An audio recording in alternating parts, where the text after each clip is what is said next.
السلام علیکم ورحمۃ اللہ وبرکاتہ۔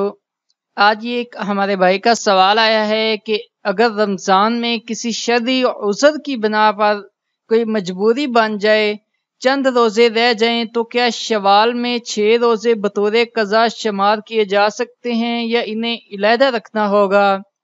اکثر ہم جسے چاند کے روزے کہتے ہیں، یعنی شوال کے 6 روزے جو لگاتار رکھنے ہوتے ہیں، کیا وہ رمضان کے روزوں کے لیے قضا شمار ہوں گے؟ شوال کے 6 روزے رمضان میں رہ جانے والے روزوں کی قضا میں شمار ہو سکتے ہیں، لیکن وہ شوال کے 6 روزے نفلی روزوں میں شمار نہیں ہوں گے۔